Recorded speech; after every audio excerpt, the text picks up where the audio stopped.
"Don't sign that contract," said the cleaning lady's daughter to the powerful millionaire. "Before we dive into this incredible story, drop a comment below and tell us where you're watching from.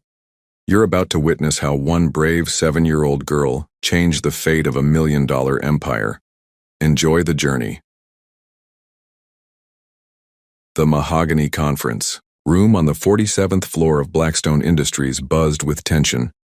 Richard Montgomery Blackstone, CEO and founder, sat at the head of the polished table, his steel gray eyes scanning the final contract that would secure the biggest deal of his career. Across from him, Marcus Aldrich Valdez, his business partner of 15 years, smiled with barely contained excitement. "This is it, Richard," Marcus said, sliding the gold pen closer. "The Meridian merger will make us the largest construction firm on the East Coast. Sign here and we'll control every major project from Boston to Miami." Richard's weathered hand hovered over the signature line. At 58, he'd built this company from nothing after his wife Margaret's tragic death 10 years ago. This deal would cement his legacy. The other board members nodded approvingly as Richard lifted the pen. That's when the conference room door exploded open. "Don't sign that!" A tiny girl with wild blonde curls and bright blue eyes burst into the room, her small sneakers squeaking against the marble floor. She wore a faded pink dress and clutched a worn stuffed rabbit, her face flushed with panic and determination. "Security," Marcus barked, lunging toward the child. "How did a kid get up here?" The girl dodged Marcus's grasp with surprising agility, pointing a trembling finger at the contract. "Please, mister, that paper's gonna hurt you real bad." Richard stared, frozen. In 30 years of business, he'd never seen such raw desperation in anyone's eyes, let alone a child's. "Little girl, how did you—" "Lily Mae Thornton," a woman's voice called from the hallway. Sarah Thornton, the new night janitor, appeared in the doorway, her face pale with horror. "Oh my God, I'm so sorry, Mr. Blackstone. She must have wandered off while I was cleaning." Marcus grabbed the child's arm roughly. "Get this brat out of here before I call the police. And you're fired. Lady, pack your things and get out."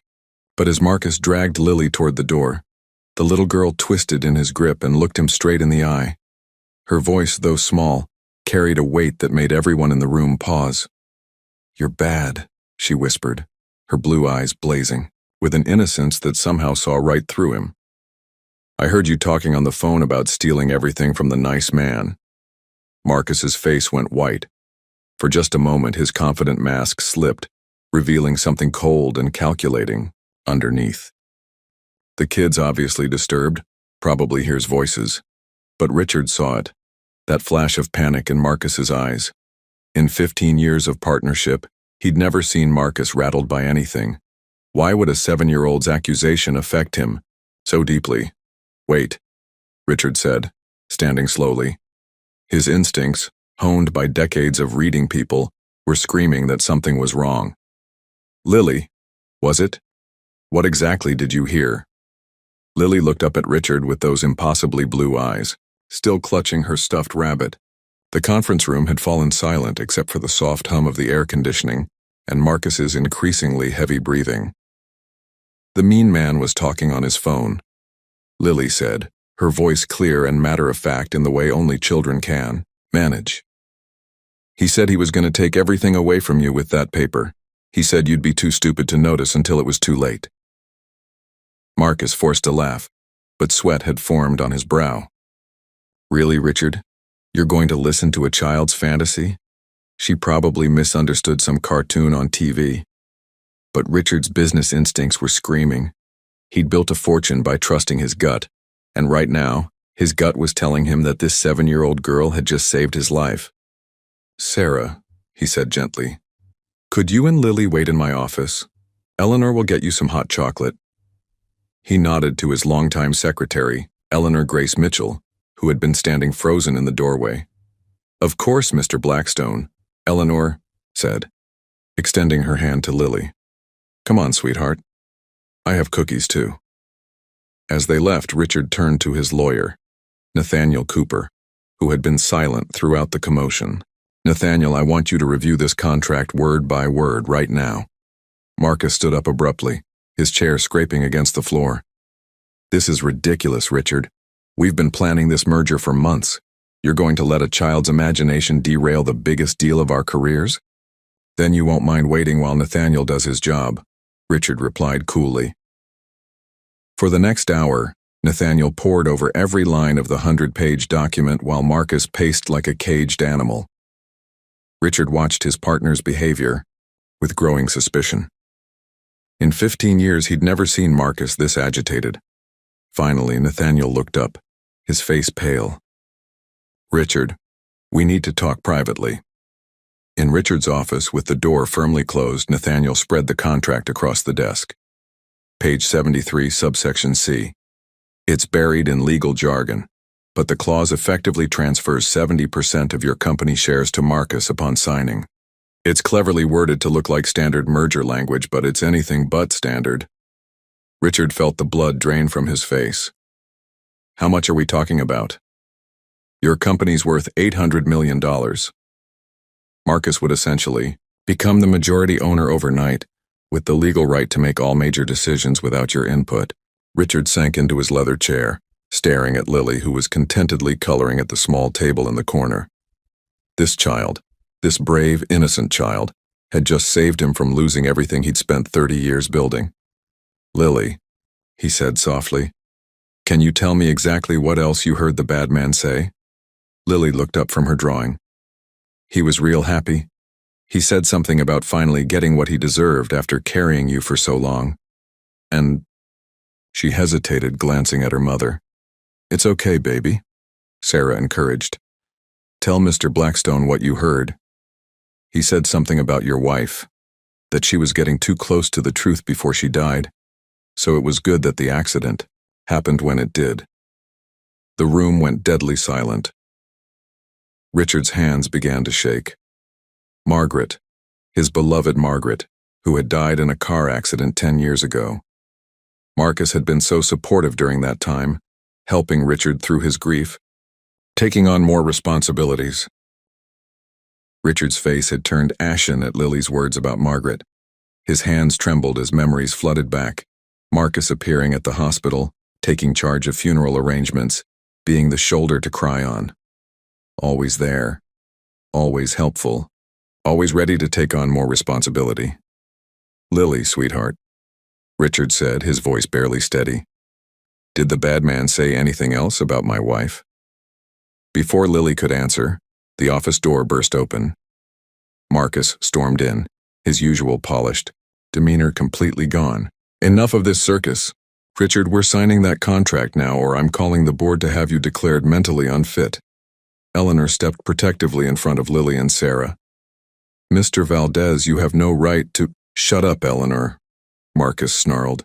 "You're nothing but a secretary. You've been poisoning Richard against me for years with your paranoid suspicions." Richard stood slowly, his steel gray eyes fixed on the man he'd considered his closest friend. "Paranoid suspicions? What suspicions, Marcus?" Marcus realized his mistake immediately, but it was too late. Eleanor's voice was steady and clear. "The missing client files. The deals that mysteriously fell through after you handled them. The way you always volunteered to meet with investors alone, then reported they'd declined. I've been documenting everything for 5 years." "You kept records?" Richard asked, stunned. Eleanor nodded grimly. "In my home safe. I never trusted him, especially after Mrs. Margaret started asking questions about the company's finances right before she died." Marcus's mask finally slipped completely. The charming smile vanished, replaced by cold calculation. Margaret was getting nosy, asking to see books she had no business looking at. She was going to ruin everything I'd worked for. "Worked for?" Richard's voice rose. "You mean stolen?" "I built this company as much as you did," Marcus exploded. "While you played the grieving widower, I kept everything running. While you moped around feeling sorry for yourself, I made the real decisions. I deserve to be an equal partner, not your glorified employee." Nathaniel had been quietly recording the conversation on his phone. "Mr. Valdez, are you admitting to financial improprieties?"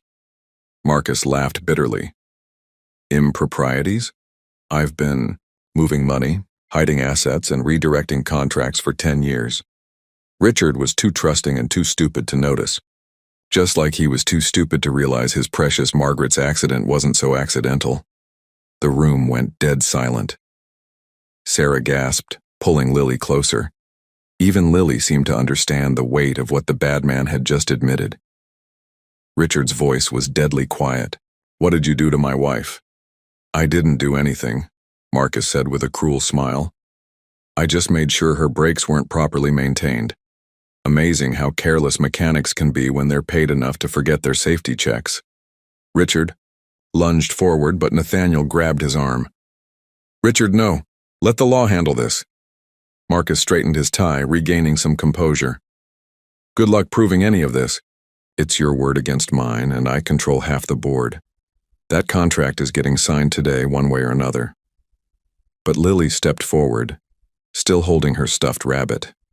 In her clear, innocent voice, she said, "No, it's not. Because you're bad, and bad people always get caught. My mommy told me so." Marcus looked down at the small girl with contempt. "Shut up, you little—" "Don't you dare speak to my daughter that way," Sarah said, her voice fierce with protective fury. For the first time in 10 years, Richard felt something other than grief and loneliness. He felt purpose. This innocent family had saved him from a monster he'd never recognized. After Marcus stormed out with threats of legal action, Richard found himself alone with Sarah and Lily in his office. The afternoon sun streamed through the floor-to-ceiling, windows casting golden light across the child's artwork scattered on his conference table. "I'm so sorry about all this, Mr. Blackstone," Sarah said quietly, gathering Lily's crayons. "We should go. I don't want to cause you any more trouble." "Wait," Richard said, surprised by how much he didn't want them to leave. "Please, you saved my life today. Both of you." He knelt down to Lily's level, something he hadn't done in years. "Lily, you're the bravest person I've ever met." Lily studied his face with those perceptive blue eyes. "You look sad all the time, even when you try to smile." The simple observation hit Richard like a punch to the chest. "I suppose I am sad. I lost someone very important to me." "Your wife," Lily said matter-of-factly. "The bad man hurt her, didn't he?" Richard nodded, unable to speak for a moment. This child saw things adults missed, spoke truths others danced around. Sarah placed a gentle hand on his shoulder. "I'm sorry for your loss. Losing someone you love. It changes everything." "You sound like you know," Richard said softly. Sarah's eyes clouded briefly. "Lily's father died in Afghanistan when she was 2. Sometimes the hardest part isn't the losing. It's the living afterward." They sat in comfortable silence, 3 wounded souls who had somehow found each other. Richard watched Lily carefully coloring a drawing of what looked like a bakery with a smiling woman behind the counter. "Is that your mommy?" he asked. Lily nodded enthusiastically. "She makes the best cupcakes in the whole world. Someday she's going to have her own shop, and I'm going to help decorate the cakes." Richard looked at Sarah, who blushed. "It's just a silly dream. I work 3 jobs to keep us afloat." "Opening a bakery would take money I don't have and business skills I never learned." "Dreams aren't silly," Richard said firmly. "What kind of bakery would you want?" Sarah's eyes lit up despite herself. "Something warm and cozy, where families could come for birthday cakes and comfort food, where kids like Lily could press their noses against the glass cases and pick out special treats." She caught herself and laughed. "Listen to me rambling like it could actually happen." "What if it could?" Richard asked quietly. Before Sarah could respond, Eleanor knocked and entered. "Mr. Blackstone, security escorted Mr. Valdez from the building, but he's threatening to call an emergency board meeting. Also, there's something else." She glanced meaningfully at Lily. "Perhaps we should discuss this privately." Richard shook his head. "These 2 are family now. Whatever you have to say, they can hear." Eleanor smiled, the first genuine smile Richard had seen from her in years. "Very well. I've contacted Detective William Harrison. He's with the Financial Crimes Unit. He wants to review my documentation of Mr. Valdez's activities." Also, I found this in Mr. Valdez's desk. She handed Richard a leather portfolio. Inside were photographs of Richard, obviously taken without his knowledge, with notes in Marcus's handwriting. Isolate him. Prevent new relationships. Keep him dependent. He's been watching me, Richard realized with a chill. Planning this for years. Lily tugged on his sleeve. Don't be scared. Bad people look really strong, but they're actually weak inside. That's why they have to hurt good people to feel big. Richard stared at this remarkable child. How did you get so wise? My mommy tells me stories about brave people. She says courage isn't not being scared. It's doing the right thing even when you are scared. Richard felt something crack open in his chest, a warmth he hadn't experienced since Margaret's death. Lily, would you like to see something special?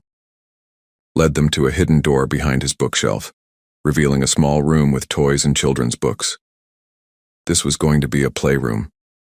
Margaret and we were trying to have children. Sarah's eyes filled with tears at the sadness in his voice. Maybe, Richard said hesitantly, maybe it could be used the way it was meant to be. 3 days later, Richard stood in the toy aisle of Henderson's department store, completely overwhelmed. He'd built a corporate empire, negotiated billion-dollar deals, but choosing a gift for a 7-year-old girl seemed impossibly complicated. Can I help you, sir? Asked a cheerful sales clerk. I need something for a little girl. She's 7. She likes to draw and... Richard paused, realizing how little he actually knew about children. I have no idea what I'm doing. The clerk smiled, knowingly. First-time grandfather? Something like that, Richard replied, not ready to explain the complicated truth. An hour later, Richard arrived at Sarah's modest apartment carrying bags filled with art supplies, books, and what the clerk assured him was the perfect, stuffed, animal companion for Lily's worn rabbit. Sarah answered the door in flour-dusted clothes, her hair tied back with a colorful bandana. Mr. Blackstone, what's all this? Richard, please. And I thought, well, Lily saved my company. I wanted to thank her properly. Lily appeared from behind her mother, eyes wide at the packages. Are those presents? It's not my birthday. Sometimes the best gifts aren't for birthdays, Richard said, setting the bags down carefully. They're for being brave. As Lily tore into the wrapping paper with infectious enthusiasm, Richard noticed Sarah's tiny kitchen. The refrigerator was covered with past-due bills, and the cupboards looked nearly empty. Sarah, he said quietly while Lily examined her new art set, I'd like to offer you a position at Blackstone Industries, head of building services. The salary would be substantial. Sarah's cheeks flushed. That's very kind, but I couldn't accept charity. It's not charity, it's justice. And frankly, after dealing with Marcus for 15 years, I need people around me I can trust. He paused. Also, the position comes with excellent health insurance and educational benefits for dependents. Before Sarah could protest, Lily tugged on Richard's expensive suit jacket. Mr. Richard, will you help me draw a picture? For the next hour, Richard found himself on the floor, awkwardly attempting to color within the lines while Lily patiently corrected his technique. No, like this, she said, guiding his hand. Clouds are supposed to be fluffy, not square. I'm not very artistic, Richard admitted. That's okay. You just need practice. Mommy says practice makes progress, not perfect. Sarah watched from the kitchen, her heart warming at the sight of this powerful man sitting cross-legged on her worn carpet, completely absorbed in a child's approval. Lily, Richard said suddenly, would you like to see where I work tomorrow? There's the executive dining room with windows that look out over the whole city. Can Mommy come too? I was hoping she would. After all, she starts her new job Monday. That evening, as Richard drove home to his empty mansion, his phone rang. The caller ID showed Detective Harrison. Mr. Blackstone, we've made some progress on the Valdez investigation. The good news is we found evidence of financial manipulation going back 12 years. The bad news is he's gotten wind of our investigation. What does that mean? It means he's desperate, and desperate people do dangerous things. I'd recommend staying alert and keeping your new family close. Richard's grip tightened on the steering wheel. My new family? Word travels fast in police circles, sir. A janitor saves a millionaire from a corrupt partner? It's the kind of story that gives people hope. Harrison paused. Just be careful. Valdez has connections we're still uncovering. As Richard hung up, he realized Harrison was right about one thing. Sarah and Lily had become his family. For the first time in 10 years, he had something worth protecting beyond money and business deals. But across town, in a dimly lit office, Marcus Valdez was making phone calls of his own, his voice cold with rage as he spoke to shadowy contacts, who specialized in making problems disappear. Sarah's first day as head of building services began at dawn. She'd insisted on personally cleaning Richard's executive office, wanting to ensure every detail was perfect for the man who'd changed their lives. As she carefully dusted the antique desk that had belonged to Richard's father, her fingers caught on a hidden drawer that had come slightly ajar. Inside, wrapped in faded tissue paper, was a small bundle of letters tied with a blue ribbon. The elegant handwriting on the envelopes made her breath catch. Margaret Blackstone, personal and confidential. Sarah hesitated. These weren't her letters to read, but something about their hidden placement troubled her. When she noticed one envelope was dated just 3 days before Margaret's death, her concern overrode her respect for privacy. The letter was addressed to Richard, but clearly never delivered. My dearest Richard, I pray I'm wrong about Marcus, but I've discovered irregularities in our accounts that deeply disturb me. 3 major contracts show payments to shell companies that don't exist. When I questioned Marcus privately, his explanation made no sense. I'm scared, darling. Not of losing money, but of what this means about someone we've trusted for so long. I've made copies of everything and hidden them in the place where we first talked about having children. If anything happens to me, please look there. Your loving wife, Margaret. Sarah's hands trembled as she read a second letter. This one never finished. Richard, I followed Marcus to a meeting today. He was giving envelopes of cash to men who looked like... I can't even write what I suspect. I think he's been stealing from us for years, using our company to launder money for dangerous people. I've documented everything, but I'm terrified. He's noticed my investigation. I'm going to confront him tomorrow and demand he leave the company. If he refuses, I'll have no choice but to call the police. I love you so much. If anything should happen... The letter ended abruptly, the pen trailing off the page. Sarah rushed to Richard's office, finding him reviewing legal documents with Nathaniel Cooper. Richard, you need to see this immediately. As Richard read Margaret's final words, his face cycled through disbelief, grief, and burning rage. She knew. She died trying to protect our company, trying to protect me. There's more, Sarah said gently. She mentions hiding copies somewhere special. Something about where you first talked about having children. Richard's eyes widened with sudden understanding. The garden gazebo. We planned our whole future. There. He turned to Nathaniel. Call Detective Harrison, tell him to meet us at my house in 1 hour. At the Blackstone estate, they found Margaret's hidden evidence exactly where her letter indicated. Behind a loose stone in the gazebo's foundation was a waterproof container filled with financial documents, photographs of Marcus with known criminals, and a detailed journal documenting years of suspicious transactions. This is extraordinary, Detective Harrison said, examining the evidence. Your wife essentially built an entire case against Valdez before her death. These photos alone link him to the Torino crime family. Eleanor, who had accompanied them, gasped. The Torinos. They're the ones who were investigated for that construction bid rigging scandal 5 years ago. The same, Harrison confirmed. It appears Marcus has been using Blackstone Industries to legitimize dirty money through fake construction contracts. He looked at Richard grimly. Your wife didn't die in an accident, Mr. Blackstone. She was murdered because she got too close to exposing a major money laundering operation. Richard sat heavily on the gazebo bench where he'd once planned a life with Margaret. 10 years of grief had just transformed into cold, focused determination for justice. Lily, who had been quietly exploring the garden with her new art supplies, suddenly appeared at Richard's side. "Don't be sad, Mr. Richard. She's still watching, over you. That's why she left all those clues for you to find." Sarah placed a comforting hand on Richard's shoulder as he struggled with the revelation. Margaret was braver than any of us knew. Detective Harrison closed his evidence kit. "Mr. Blackstone, with this documentation, we can build a case that goes far beyond corporate fraud. But I have to warn you, if Marcus realizes what we've found, he'll become extremely dangerous. The Torino family doesn't leave loose ends." If summoned by their conversation, Richard's phone buzzed with a text from an unknown number. "I know you found her little treasure hunt. Back off now, or your new family will join Margaret." After Marcus's threatening text, Richard made an immediate decision.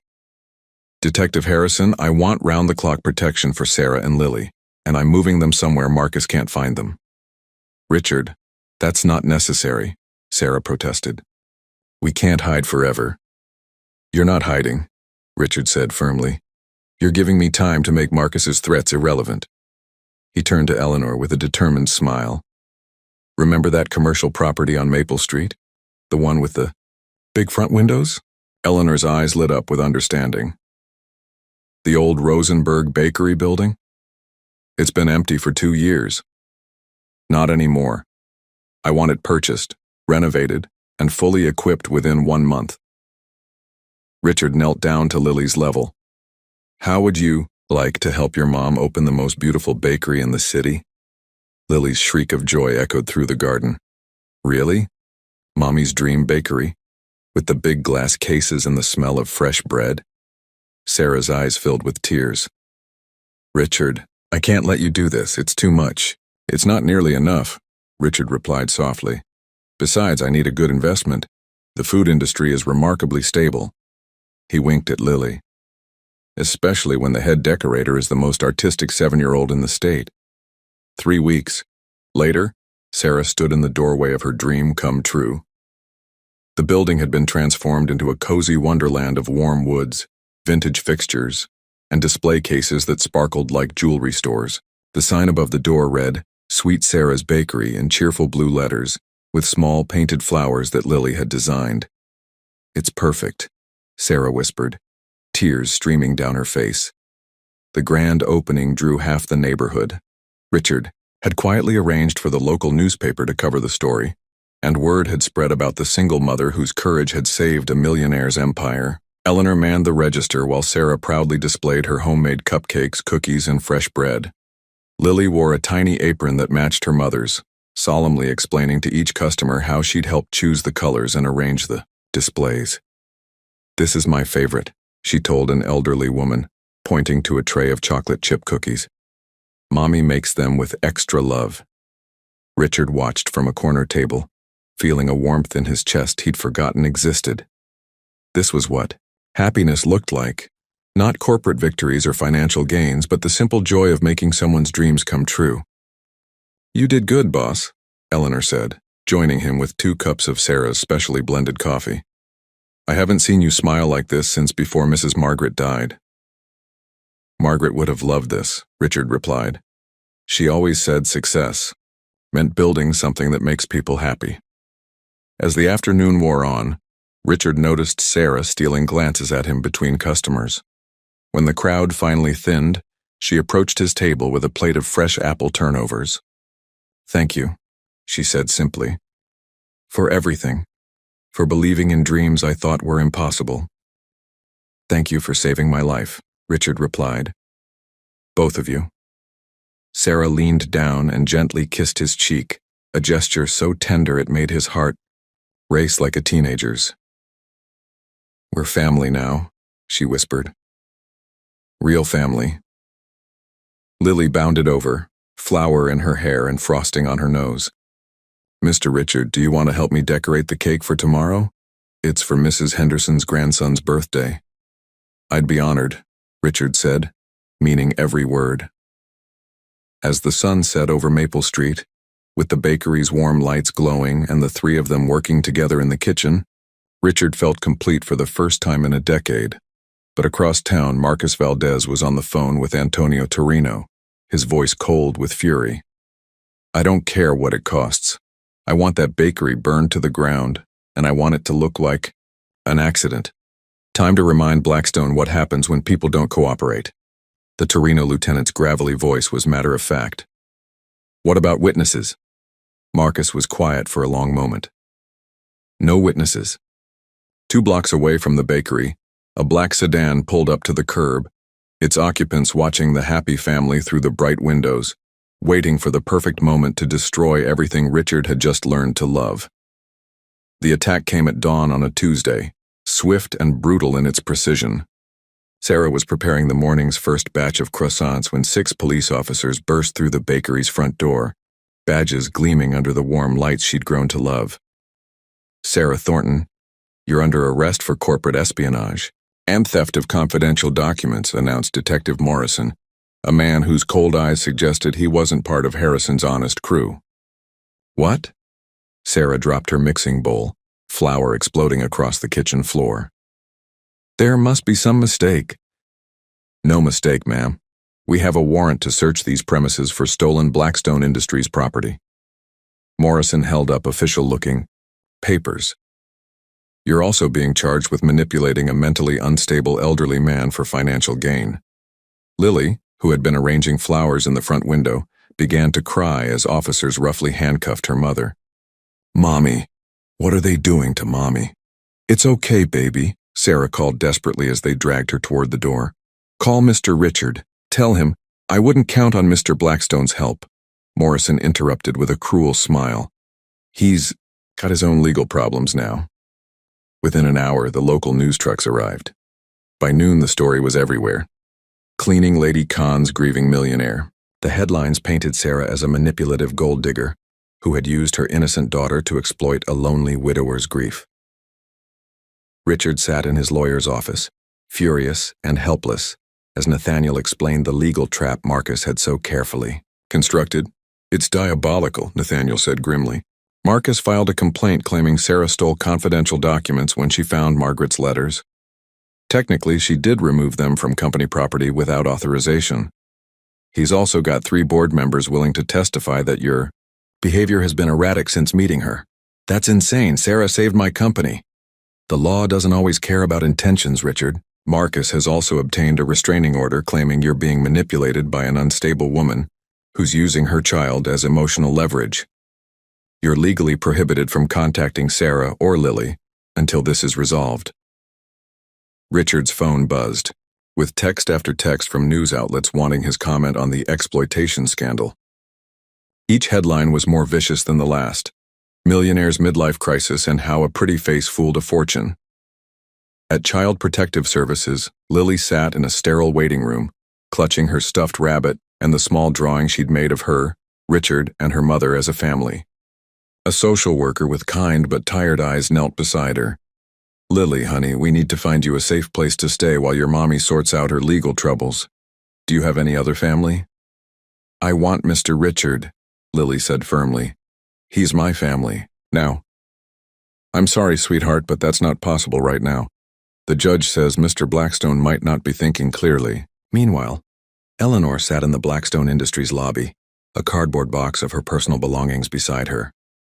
Marcus approached with a victorious smile. "Cleaning out your desk, Eleanor? Good. Your loyalty to Richard's questionable judgment made your position here untenable." "You won't get away with this," Eleanor said quietly. "Truth has a way of surfacing."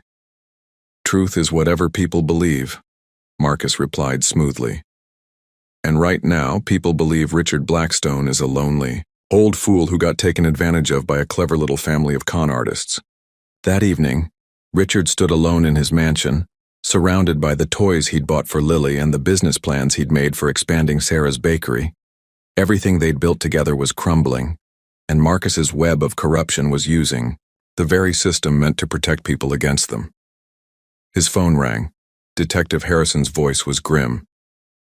"Richard, I'm calling from a secure line. Morrison isn't one of ours. He's on Marcus's payroll. The whole arrest was orchestrated, but proving it will take time we don't have." "How long?" Sarah's hearing is tomorrow morning. If the judge believes Marcus's narrative, she could be looking at 5 years in prison. And Lily? Harrison paused. They're placing her in foster care tonight.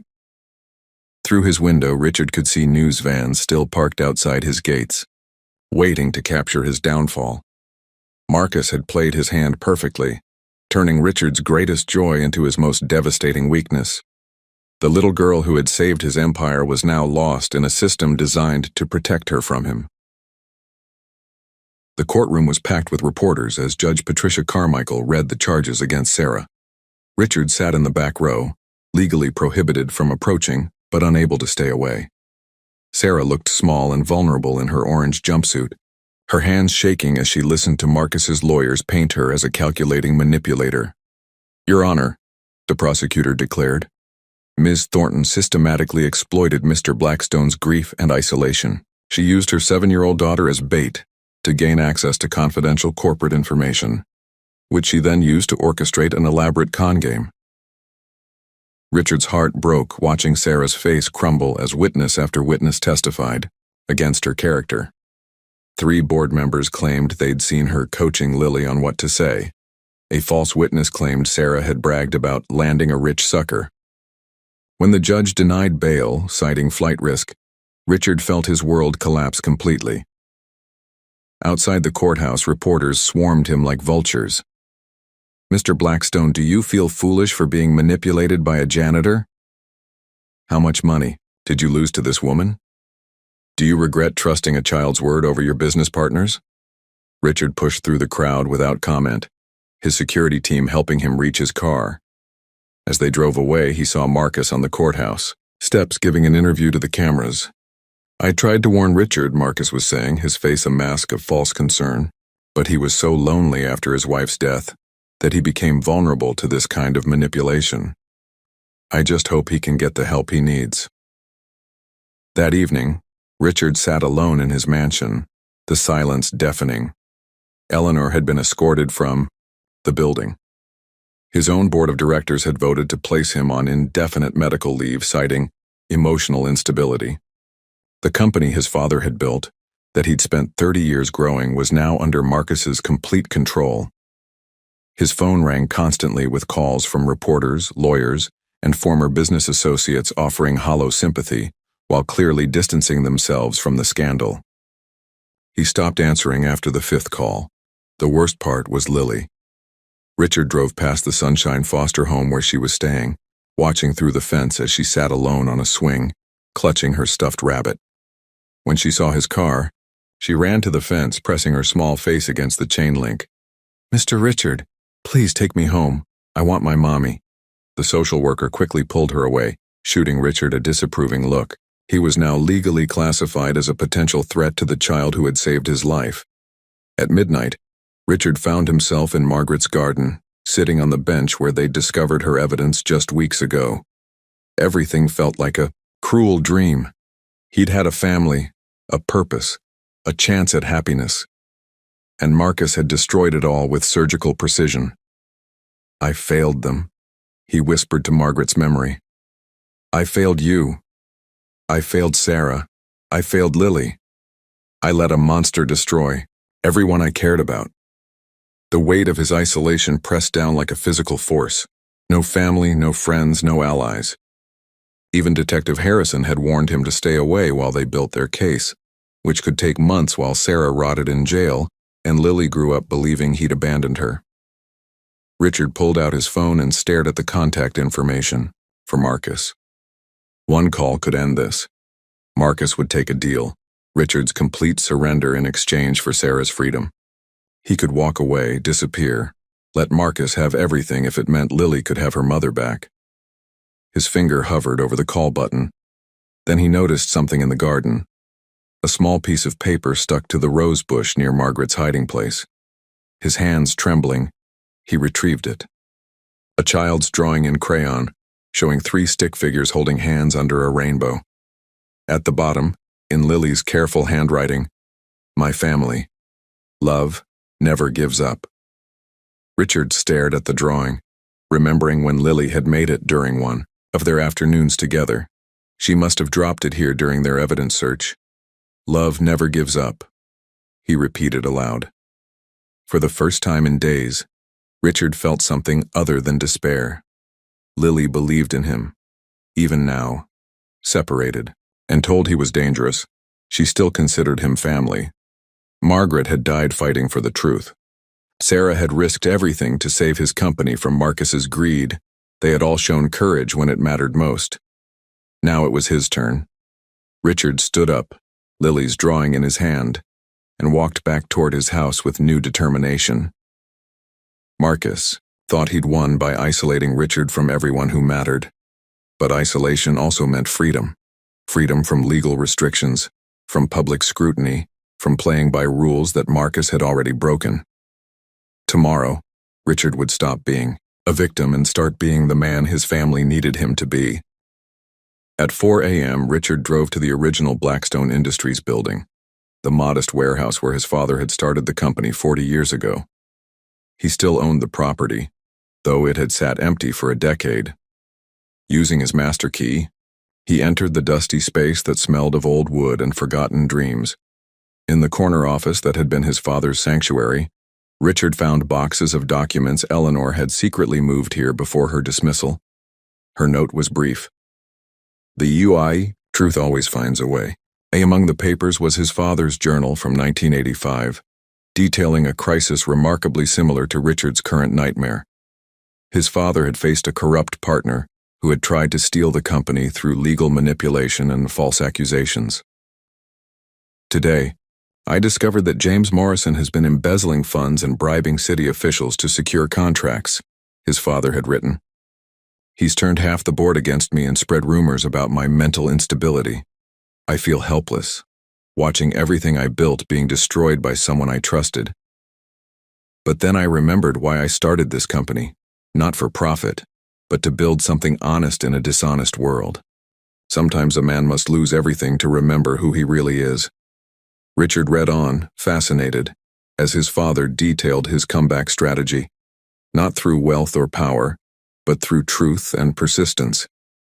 His father had spent months quietly, gathering evidence, building relationships with honest investigators, and proving his accusations through documentation rather than headlines. I learned that real strength isn't avoiding defeat, it's getting back up when everyone expects you to stay down. James thought my kindness was weakness. He forgot that kind men can also be strong men when they're protecting their family. The final entry made Richard's breath catch. James was arrested today. The FBI found everything. The bribery, the embezzlement, the manufactured evidence against me. But the real victory wasn't his downfall. It was discovering that I could rebuild trust, piece by piece, with people who matter. I'm keeping this journal for Richard, in case he ever faces his own James Morrison. Son, remember, corruption is always elaborate, but truth is always simple. Richard carefully placed Lily's drawing next to his father's journal. 2 generations apart, the same message. Never give up on family. His phone buzzed with a call from Detective Harrison. Richard, I'm calling from a secure location. We've been building our case against Marcus, but we need more time. However, I found something interesting. Sarah had a restraining order against her ex-boyfriend 2 years ago. Marcus has been paying this ex to create false testimony about her character. Can you prove it? Working on it. But there's something else. I've been in contact with FBI Financial Crimes Division. They're very interested in the Torino connection. If we can get Marcus to incriminate himself with organized crime involvement, federal charges could supersede the local corruption. After the call, Richard sat in his father's chair and made 3 decisions that would define the rest of his life. First, he would liquidate his personal assets to hire the best defense attorney money could buy for Sarah, not the corporate lawyers who played politics, but someone who fought for justice. Second, he would use his remaining business connections not to save his reputation, but to protect Lily. If he couldn't be her guardian, he would ensure she was placed with people who would love her while her mother fought for freedom. Third, he would stop playing defense and start attacking. Marcus expected him to hide, to plead, to negotiate. Instead, Richard would do what his father had done, gather the truth and present it so clearly that even Marcus's corruption couldn't obscure it. Eleanor appeared in the doorway, looking older but determined. "I've been sleeping in my car outside for 3 days waiting for you to come here." "Eleanor, you shouldn't be. 40 years I've worked for this company," she interrupted. "I'm not letting some criminal destroy what your father built. I've got copies of every document Marcus ever signed, every call he ever made from the office, every meeting he ever scheduled. Your father taught me to keep detailed records of everything." She placed a thick folder on the desk. "Marcus made one mistake. He kept detailed notes of his own crimes because he's proud of them. I found his personal files." Richard opened the folder to find Marcus's handwritten plans for destroying him, complete with timelines, contact information for corrupt officials, and financial records of bribes paid. Marcus's arrogance had created the evidence for his own downfall. "How do we use this?" Richard asked. Eleanor smiled, the first genuine smile he'd seen from her since this nightmare began. "Simple. We give it to people who can't be bought, and then we watch Marcus's whole house of cards collapse." The meeting was set for midnight at the Blackstone Industries boardroom, neutral ground where Marcus felt powerful and confident. Richard wore the FBI wire beneath his shirt, his hands steady despite knowing his next few words could determine the fate of everyone he loved. Marcus was already waiting, sitting in Richard's old chair with a satisfied smile. "You look terrible, Richard. Guilt will do that to a man." "I'm here to surrender," Richard said, playing his role perfectly. "You've won. I'll sign whatever you want if you drop the charges against Sarah." "How noble," Marcus laughed. "The great Richard Blackstone begging for his cleaning lady. Your father would be ashamed." "My father understood what mattered, something you never learned." Marcus's eyes gleamed with triumph. "Your father was weak, just like you. Do you want to know why I really took this company? Because I built it while you two played at being honorable businessmen. Every major contract, every strategic decision, that was me. I deserve to own what I created." Richard kept him talking, drawing out the confession the FBI needed.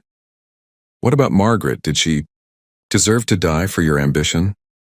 "Margaret was getting too close to my operations with the Torinos. She found evidence that could have sent me to prison for 20 years. Marcus leaned forward, his voice cold. "I tried to scare her off, but she was as stubborn as you. So I arranged a little brake failure. Amazing how easily accidents can be manufactured." Richard's hands clenched, but he maintained his composure. The wire was capturing everything. Then Marcus's phone buzzed. His expression changed as he read the message, his confident smile vanishing. "Interesting," Marcus said slowly. "I just received a very informative text from my contact at the FBI. It seems Agent Cross has been surprisingly chatty about your little cooperation agreement." Richard's blood went cold. Marcus stood up, walking to the window. "Did you really think you could outsmart me, Richard? I've had people inside law enforcement for years. The moment you walked into that federal building, I knew about your wire." He turned back with a predatory smile. "Here's what's going to happen. You're going to call Agent Cross and tell her the meeting was unsuccessful. You'll say I suspected surveillance and refused to confess to anything. Then you'll publicly announce your resignation from all business activities due to mental health concerns." "And if I refuse?" Marcus pulled out his phone, showing Richard a live video feed. The image made his heart stop. Lily in her foster home bedroom, asleep and unaware of the dark figure standing in her doorway.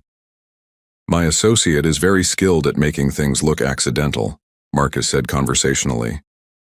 "House fires are tragically common. And Sarah? Well, prison can be a dangerous place for someone with so many enemies." Richard stared at the screen, watching the intruder's shadow fall across Lily's peaceful face. Every protective instinct screamed at him to act, but he was trapped. If he moved against Marcus now, innocent people would die. "You have 30 seconds to decide," Marcus continued. "Your pride and your pursuit of justice, or the lives of the people you claim to love. Choose wisely." Richard's mind raced. The FBI was listening to every word, but they couldn't move fast enough to save Lily if Marcus gave the signal. Sarah was defenseless in jail. His desire for justice warred with his desperate need to protect his family. 20 seconds, Richard. Through the boardroom's windows, Richard could see the city lights stretching endlessly. Thousands of people sleeping safely while his world collapsed around him. Margaret had died pursuing truth. Sarah had sacrificed everything to save his company. Lily had risked her safety to warn him about danger. Now it was his turn to make the ultimate sacrifice. 10 seconds. Richard looked at the wire transmitter, on the table, knowing the FBI was listening, knowing that his next words would determine whether justice prevailed or evil triumphed. "Time's up," Marcus said, his finger hovering over his phone. "What's your choice, Richard? Justice or family?" Richard took a deep breath, his father's words echoing in his memory. Sometimes a man must lose everything to remember who he really is. "I choose," Richard began, his voice steady despite the impossibility of the decision before him. "I choose," Richard said, looking directly into Marcus's eyes. "To trust the people who taught me that courage means doing what's right, even when you're terrified." Marcus's finger moved toward his phone. "Wrong answer, Richard." "Actually," Richard continued calmly, "it's the perfect answer. Because while you've been gloating, Agent Cross has been very busy." Marcus frowned, confusion replacing his confidence. "What are you talking about?" Richard smiled for the first time in weeks. "You see, Marcus, your arrogance finally caught up with you. That FBI contact who warned you about the wire? He's been working for Agent Cross for 2 years. Every piece of information you thought you had was exactly what we wanted you to know." The color drained from Marcus's face as the implications hit him. "Right now," Richard continued, "FBI agents are surrounding the foster home. Your associate was arrested the moment he broke into Lily's room. And Detective Morrison, your corrupt contact? He's been singing like a canary about your bribery network for the past 6 hours." Marcus's phone buzzed. He looked at the screen, and his face went ashen. The message was from Agent Cross. "Game over. Your entire network is in custody." "Impossible," Marcus whispered. "I control everything. I planned for every contingency." "You planned for the Richard Blackstone who was isolated and broken," Richard said, standing slowly. "You didn't plan for the man who learned that real strength comes from the people who love you." The boardroom doors burst open. Agent Cross entered with 6 FBI agents, weapons drawn.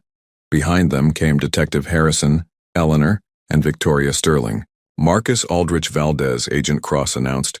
"You're under arrest for racketeering, money laundering, conspiracy to commit murder, and the murder of Margaret Blackstone."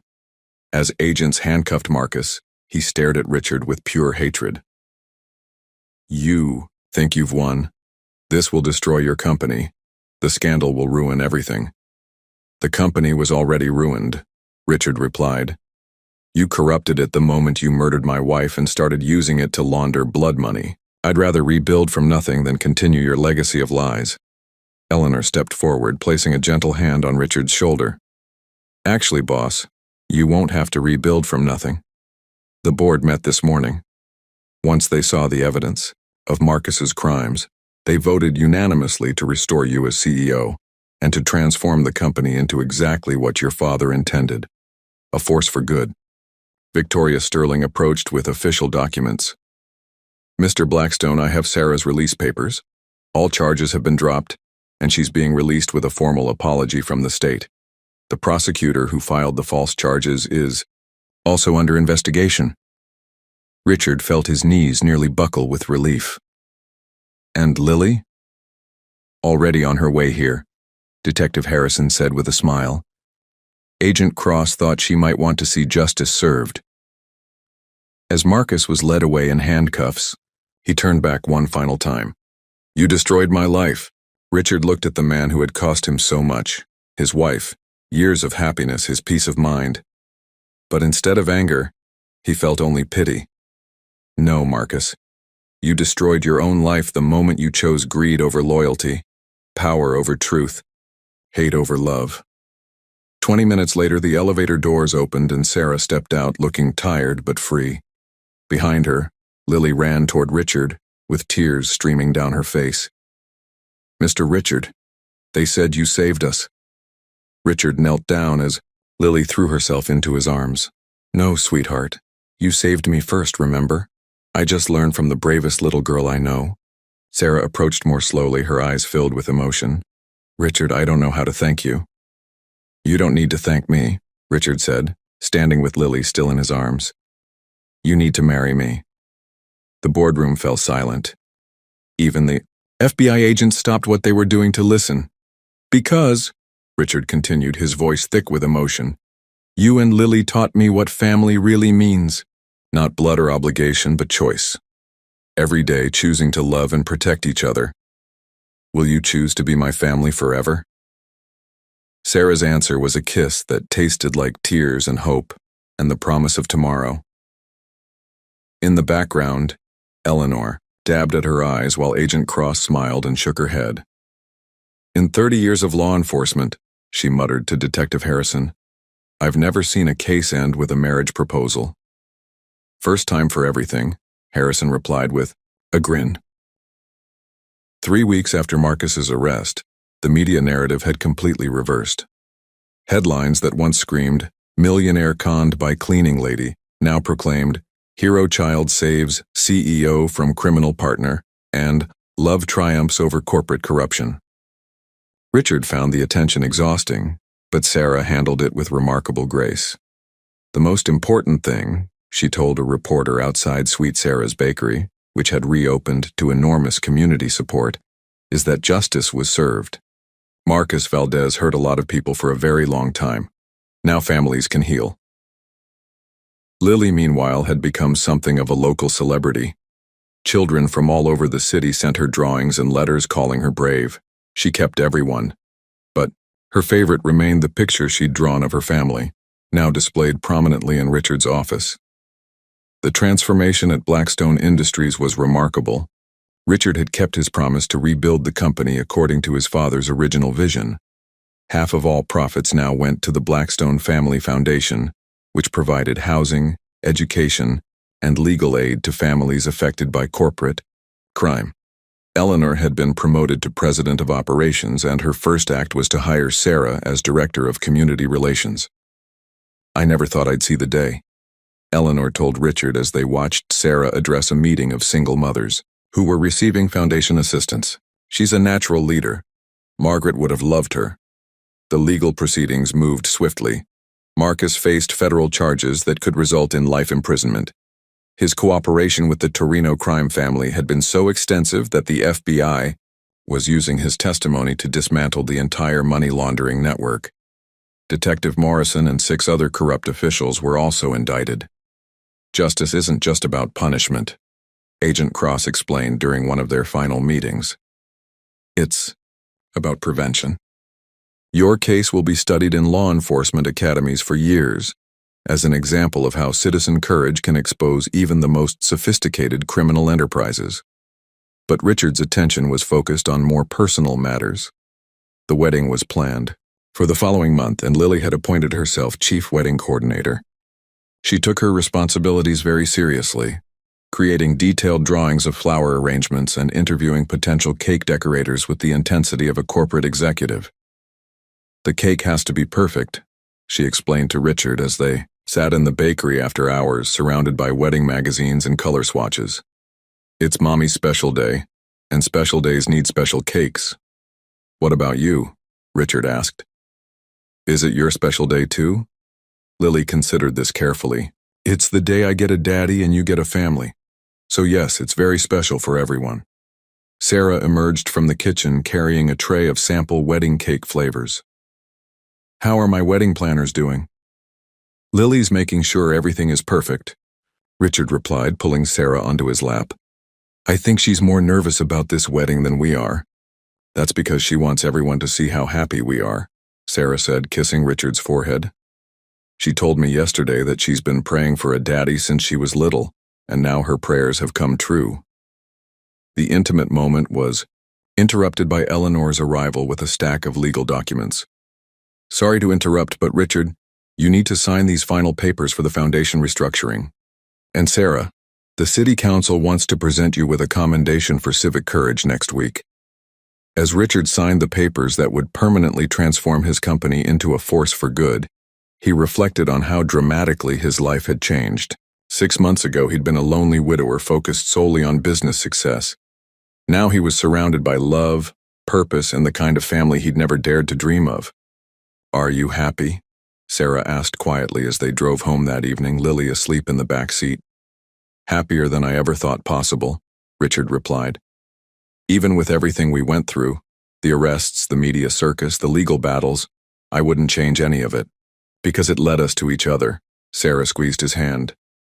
"Marcus thought he was destroying you by forcing you to choose between justice and family. He never understood that sometimes you don't have to choose. Sometimes love creates its own justice." The next morning brought news that Marcus had been sentenced to 35 years in federal prison without possibility of parole. Antonio Torino and 12 members of his organization had also been convicted. The judge's statement was clear. "This court will not tolerate the exploitation of legitimate businesses for criminal purposes, nor will it show mercy to those who murder innocent people to protect their illegal enterprises." Richard felt a deep sense of closure. Margaret's death had finally been avenged, not through revenge, but through the patient pursuit of truth and justice. More importantly, her memory lived on in the foundation that would help thousands of families avoid the kind of tragedy that had torn his life apart. That evening, as he tucked Lily into her new bedroom in his house, soon to be their house, she looked up at him with those brilliant blue eyes. "Mr. Richard, can I tell you a secret?" "Of course, sweetheart. I think Mommy Margaret is happy about the wedding. I dreamed about her last night, and she was smiling." Richard felt tears prick his eyes. "I think you're right, Lily. I think she's very happy."